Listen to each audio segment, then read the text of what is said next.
Jharkhand police association और अधिवक्ता संघ में ठन गई है। एक दूसरे पर आरोप प्रत्यारोप का जो दौर है वो शुरू हो गया है। बता दें कि अब तक पुलिस पर अधिवक्ता आरोप लगा रहे थे, लेकिन अब अधिवक्ता आरोप लगा रहे थे, लेकिन अब झारखंड पुलिस एसोसिएशन भी अधिवक्ताओं पर आरोप लगा रहा है।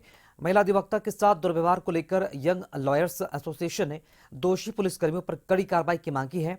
महिला अधिवक्ता से 5 फरवरी को एसटी थाने में दुर्व्यवहार की बात सामने आई थी। इसके बाद से ही अधिवक्ता इस मामले का विरोध कर रहे हैं। इसे लेकर ही झारखंड पुलिस एसोसिएशन ने प्रेस वार्ता कर कहा, जमीन के मामले में फर्जी मुकदमा दर्ज कराने का प्रयास किया जा रहा था, जिसे इनकार करने पर ही महिला अधिवक्ता ने मामले को तोल दिया है। एसोसिएशन का कहना है कि पुलिस का काम न्याय करना होता है, न कि अन्याय करना, लेकिन लगता है अधिवक्ता इन बातों को भूल गए हैं। ऐसे में जरूरी है कि बार काउंसिल भी इसकी जांच करें और मामले में अपना पक्ष स्पष्ट करें।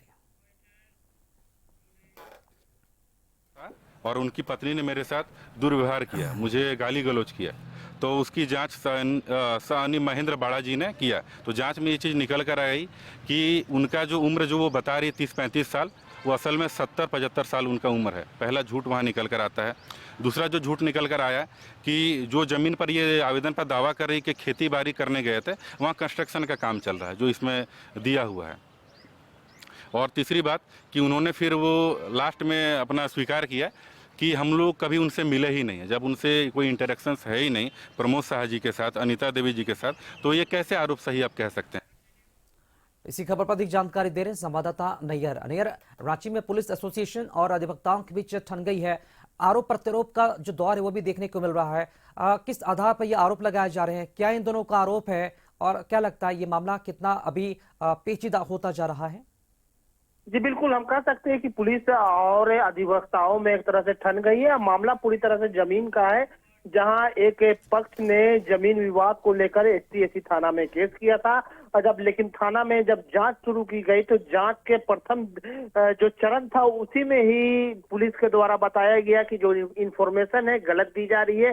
जैसे कि जो आरोपी है उनका उम्र 35 साल बताया गया और वास्तव में जो आरोपी है उनका उम्र 70 साल है। तो कहीं ना कहीं पुलिस को जांच में जो लिखित शिकायत की गई उसमें सच प्रतीत नहीं हुआ। इसी को लेकर एसटी थाना में मामला को दर्ज नहीं किया गया। इसको लेकर जो पहला पक्ष था उन्होंने थाना में खूब हंगामा किया, यहाँ तक कि अधिवक्ताओं को लेकर एसटी थाना का घेराव भी किया। इसी को लेकर और आरोप भी लगाया गया पुलिस पर कि उसके साथ धक्का मुक्की की गई है। और साथ ही साथ यह भी आरोप लगाया गया कि पुलिस के द्वारा एफआईआर दर्ज नहीं की जा रही है।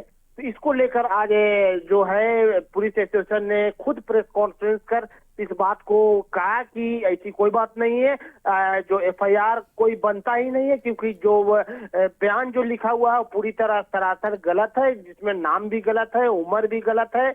और जो फर्स्ट इंफॉर्मेशन जैसे दिया जाता है वहाँ खेतीबाड़ी का इंफॉर्मेशन दिया गया है और वहाँ जाके जब देखा गया तो वहाँ कंस्ट्रक्शन हो रहा था।